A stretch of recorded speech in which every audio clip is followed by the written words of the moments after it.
Պարոն Ղազարյան, պարոն Ալյան, ես հարցս երկուսիդ եմ ուղղում, կխնդրեմ ձեր կարծիքը հայտնել Նիկոլ Փաշինյանի գրառումների վերաբերյալ ուղղված առաքելական եկեղեցուն, երեկ էլ կառավարության նիստում նա եկեղեցին անվանեց չոչ։ Միայն երեք չէր, եթե հիշում եք, որոշ ժամանակ առաջ էլ նա կառավարության նիստում փորձեց անարգել քրիստոնեության գլխավոր խորհրդանիշը խաչը։ Հիշում եք, որ ասում է տարբեր քաղաքներում, գյուղերում, ճանապարհներին խաչեր են դրված, եւ ասես դրանց նկարագրությունը պլաստմասայի կտորներից, կահույքի մնացորդների, շինարարական աղբից։ Ես դրանից հետո հարցում էի ուղարկել վարչապետի աշխատակը, ասել է վարչապետը sense բաներ ասել, բառացի մեջ բերելով, խնդրում ասեք, կոնկրետ որ համայնքում, որ մարզում է գտնվում կահույքի մնացորդից պատրաստված խաչ։ Ես ուզում եմ գնալ այդ խաչը տեսնեմ։ Այդ հարցմանը դες չեն պատասխանել։ Հիմա նույն ձևի ինքը հարցակվել է մեր եկեղեցիների, տաճարների, սրբավայրերի վրա։ Շատ տրամաբանական է կապը Փաշազադեի եւ Փաշինյանի գործողությունների միջեւ։ Փաշազադեն կովկասյան մուսուլմանների վարչության նախագահն նա մայիսի 22-ին էր անարգել հայ եկեղեցին, մեր սրբավայրերը, քրիստոնեության մեր եկեղեցու գաղափարախոսությունը, եւ հիմա Փաշազադեին շարունակում է իր հոգեզավակը, իր առաջնորդն է նրա Փաշազադեն Փաշինյանի երևի հոգեոր առաջնորդն է, շարունակում է նրա գործը այդ մակարդակով, դա սրբապղծություն է եւ կոնկրետ թիրախավորում է հայաստանյան առաքելական Սուրբ եկեղեցին, մեր ողջ հոգեոր դասին, վեհապար հայրապետից սկսած մինչև բոլոր հոգևորականներին, սա հետևողական պայքար արշավը մեր եկեղեցուց է, որ առաջին դրսում։ Ես կարծում եմ, որ եկեղեցին միասնաբար պետք է հիմա ոտքի կանգնի, իր ոչ հոգևոր դասով, ոչ հավատացյալներով, այսինքն մեր ժողովրդին այսօրվա այս պայքարի առաջնորդող ուժը պետք է լինի հայաստանյան առաքելական Սուրբ եկեղեցին, եւ մենք այսօր իրարից անկախ գրեթե միաժամանակ ես եւ պարոն Մալյան գրառումներ ենք արել, որ հենց այս իմպիչմենտի գործընթացում ճիշտ կլինի, որ առաջադրվի հենց կամ վեհապար հայրապետի կամ բարձրագույն հոգևոր խորհրդի որոշմամբ մեկ այլ հոգևորականի կամ հոգևոր խորհրդի որոշմամբ այլ ներկայացուցիչ տեխնատություն եւ իրենք էլ լինեն այս պայքարի առաջնորդող ուժը։ Աննան դուք ավելացնելու։ Առանձնապես ոչ իման լրիվ համաձայն եմ պարոն Ղազարյանի ասածների հետ։ Նիկոլ Փաշինյանը առաջի օրից 2018 թվականին իշխանության գալուց իր թիրախում է ունեցել հայ առաքելական Սուրբ եկեղեցին, դա ոչ մեկի համար գաղտնիք չի, դա ոչ մեկի համար նորություն չի, եւ այդ արշավը շարունակվում է։ Իմ կարծիքով սա նաեւ լավ հնարավորություն է արագ համախմբվելու եկեղեցի օրհնությամբ, վեհապար հայրապետի օրհնությամբ համախմբվելու եւ այս իմպիչմենտի գործընթացը, որի միակ այսպես խոչընդոտ է այս պահի թե ընդդիմության կողմից տեխնացուի բացակայությունն է եւ այս պահին տեխնացուի շուրջ բանակցություններ են ընթանում, այսինքն այս պահին չկա տեխնացու։ Այդ բանակցությունները դրական կառուցողական հում կարող են մտնել, եթե եկեղեցական բարձրաստիճան եկեղեցական ինքս առաջարկել եմ Արշակ Սրբազանի տեխնացունը, անկեղծ հետ չխորհրդակցելով ուղղակի իմ սրտի ցանկությունն եմ բարձրաձայնել, բարձրաստիճան հոգևորական առաջնորդի այս ամեն ինչը եւ հասցնենք իրավական լուծման։ Նաեւ ես լսեցի բանադրության մասին, խոսակցություններ էին գնում, ցավոք սրտի բանադրություն չկարող լինել, որովհետեւ բանադրվում են միայն եկեղեցու ներսում գտնվող այսինքն հավատացյալների վրա է տարածվում բանադրության կանոնը, անաֆեմայի կանոնը, իսկ դժվար է Նիկոլ Փաշինյանին անվանել հայ առաքելական եկեղեցու հետևորդ։ Այսինքն մարդը եթե եկեղեցու հետևորդ չի, հետևաբար նա բանադրանքի տակ չի կարող ընկնել, այսինքն վերաբերվում է միայն առաքելական եկեղեցու հետևորդներին։ Առավելագույն այս պայմանությամբ, որը եկեղեցու գործիքակազմից որ կա, դա նզովքի այսպես գործիքն է, որը կարող է տարածվել նաև առաքելական եկեղեցուց դուրս գտնվող անձանց վրա։ Դա իմ հիշելով շատ հազվադեպ է կիրառվել եկեղեցու պատմության մեջ, թե բանադրանքը, թե նզովքը, սակայն այս պահին մենք տեսնում ենք, որ դա շատ կիրառելի գործիք է։ Սա այսպես ասած էսթետիկ առումով, իսկ ոչ էսթետիկ կիրառական առումով, այսինքն չարիքից ազատվելու առումով եկեղեցին կարող է իր բարձր դերակատարում ունենալ դիմադիր այս բառակտված ոչ համախմբած իրավիճակին վերջ տալու մարդկանց, սովորական մարդկանց, մերպես մարդկանց սպասումներին ընդառաջ գնալու եւ այս անվստահության գործընթացը գլուխ բերելու գործում։ Իմ կարծիքով ամենալավ բանակցը կարող է լինել եկեղեցին, թեկուզ եթե նույնիսկ տեխնացություն չառաջադրվի եկեղեցու կողմից, ինչը շատ կցանկանայի որ լիներ, բայց գոնե բանակցային առումով շատ ավելի շահեկան դիրքեր կլինի,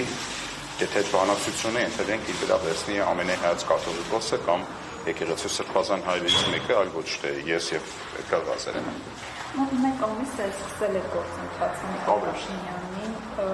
ավելի 25 նամակներ անցնեցիք։ Ուզում էի հասկանալ ընթացքը ինչպես է գնահատում այս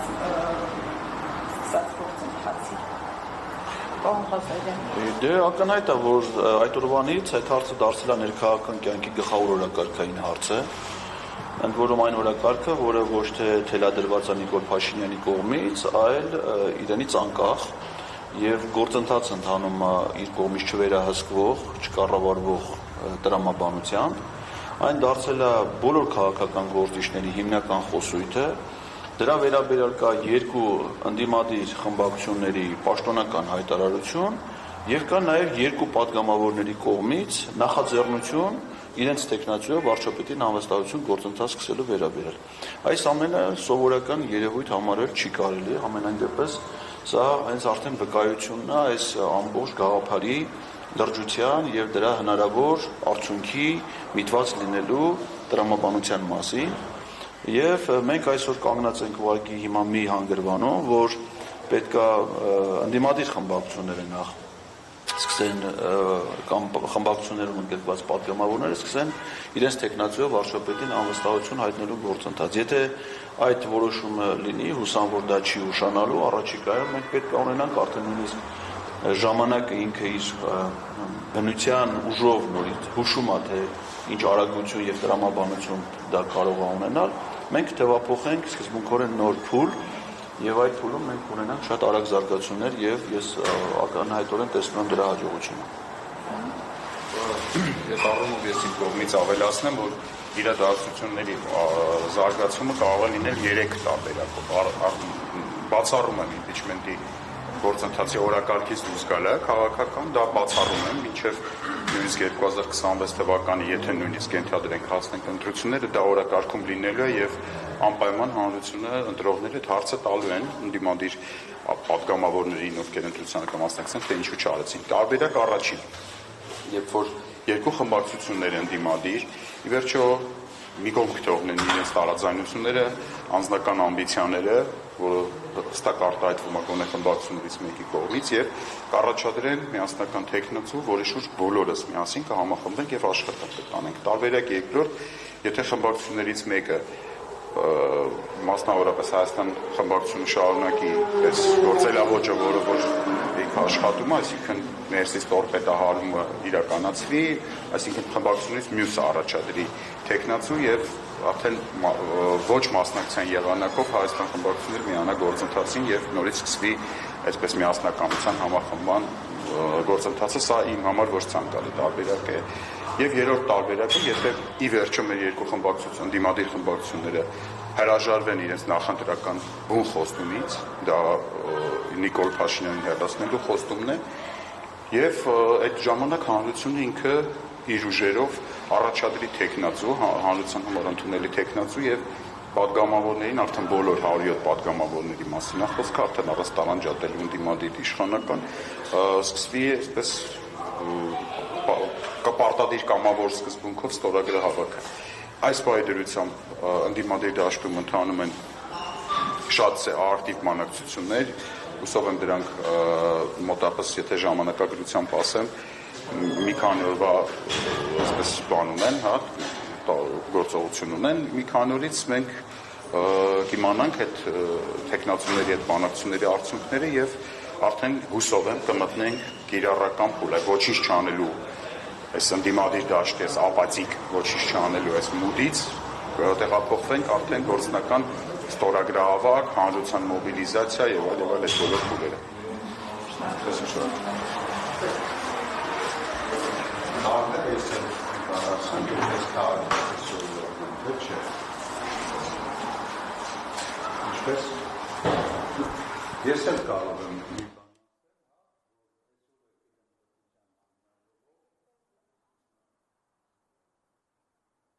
որպես ակտիվ քաղաքացի այսօր եկել եմ ազգային ժողով կրթության հանձնաժողովի անդամի հետ կնյազ Հասանովն է կարծեմ ընդունում եւ սա թվով մոտ 20-րդ հանդիպումն է դասագրքերով թրքացման եւ հայրենազրկման մասով եկել եմ հորդորեմ հերթական անգամ եւ այսօր ձևաչափը այլ է ես կրթության հանձնաժողովին եկել եմ կրթեմ եւ իմ բանաձևը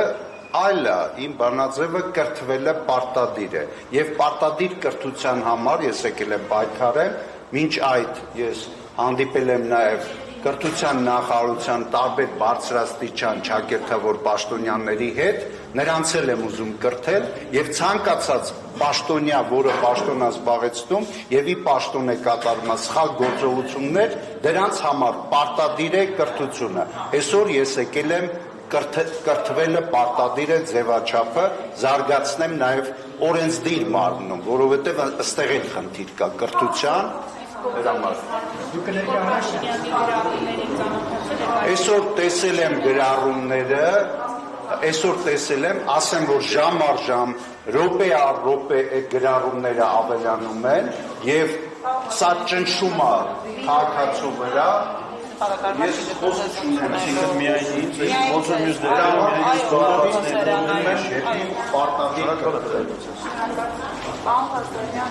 Հասվերեն այս անգամ ձեզ չուզեցին։ Նոր ինձ տեղեկացրեցին ազգային ժողովի աշխատակիցները, որ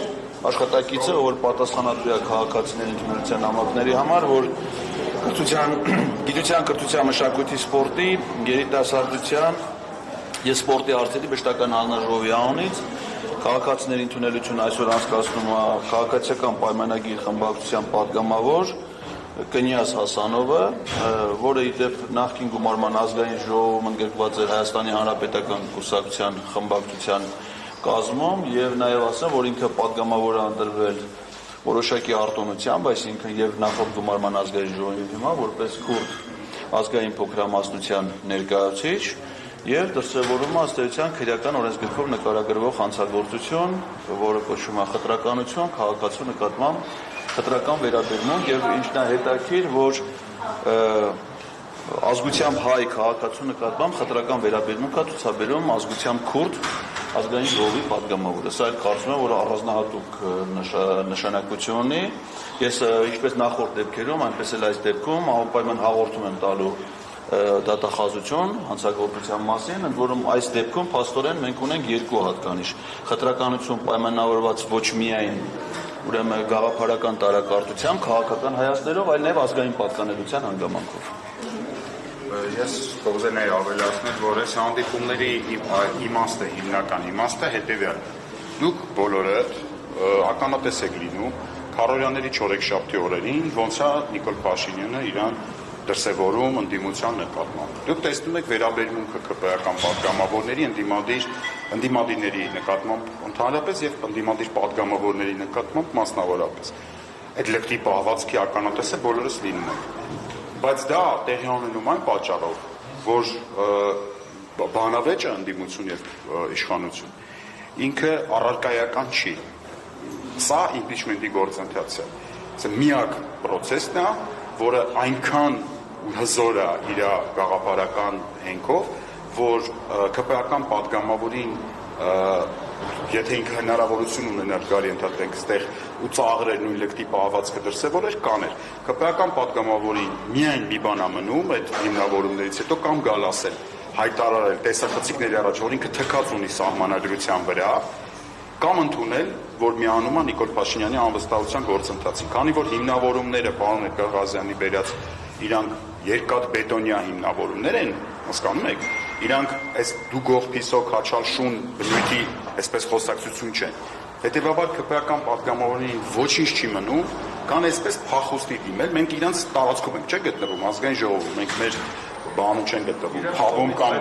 մեր տանը չեն գտնվում։ Հա իրանք հայտարարում են, մենք գրանցվում ենք, Պանղազարը գրանցվում է, գալիս է, ու իրանք չեն գալի, իրանք իսկ նախաձեռնած հանդիպումների չեն գալի։ Ես ուզում եմ անպայման շեշտել, որպեսզի հանրության համար ընկալելի լինի ինչի չեն գալի։ Չեն գալի, որովհետև կրկնում եմ, կամ պետք է տեսախցիկների առաջ ընդունեն, որ իրանք խախտում են սահմանադրությունը եւ թքած ունեն սահմանադրության վրա, դա բառացի պետք է ընդունեն, կամ պետք է կատարեն սահմանադրությամբ նախատեսված գործողություններ։ Հետևաբար նախընտրում են փախնել եւ չգալ։ Շնորհակալություն այսքան եմ։ Դե ասեմ, որ քաղաքացիների ընդունելությունն ըստ կարգի չի անցկացվում միայն հուլիս եւ օգոստոս ամիսներին, հավանաբար եկող շաբաթվա սկզբին կհայտարարվի հունիս ամսվա ժամանակացույց ընդունելությունների։ Ես հիմիկվանից ուզում եմ մեր քաղաքացիներին տեղեկացնել, որ ես գրանցվելու եմ բոլոր հանդիպումներին, ընդունելությանը եւ փոխնախագահների եւ ուրեմն հանձնաժողովն եւ կոչ եմ անում Հայաստանի բոլոր քաղաքացիներին այդ հայտարարությունը լսելուն պես զանգահարել այդ հեռախոսահամարով եւ բոլորը գրանցվել ընդունելության։ Այսինքն ես ակնկալում եմ, որ հունիս ամսին ընդունելության պետք է կամ այլևս ես ոչ թե մենակ, այլ 10 հազարավոր այլ քաղաքացիների հետ միասին։ Իրանք կարող են գալ այստեղ տեղում հրաժարվել ընդունելությունից, ես միայն մտնեմ ընդունելության, բայց բոլորս պիտի գանք, որ իրանք հասկանան, որ իրանք մեզնից փախնելու տեղ չունեն, իրենք հանրային ծառայողներ են, ունեն պարտականություններ, իրենց պարտականությունները կատարելու եւ մենք որպես քաղաքացի պահանջելու ենք, որպեսզի իրենք իրենց պարտականությունները կատարեն։ Շնորհակալ եմ։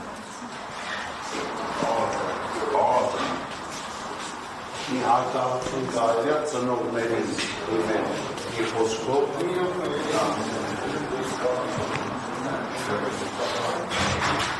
Հաջորվածուն թեմի հարգելի հետևողներ, նշեմ, որ Լեհաստանում Հայաստանի նախկին դեսպան Էդգար Ղազարյանը քաղաքացիների ընդունելության շրջանակներում կրկին ազգային ժողովում էր, որպեսզի այսօր էլ նրան ընդունեին ազգային ժողովի կրթության, գիտության, մշակույթի, սպորտի հանձնաժողովի անդամները, սակայն ինչպես տեսակ, հանձնաժողովի անդամ Կնյաս Հասանովը հրաժարվեց նրան ընդունել, սակայն այստեղ եկած 2 կամ 3 քաղաքացիներին նա ընդունեց, նշեմ, որ արթուն ենք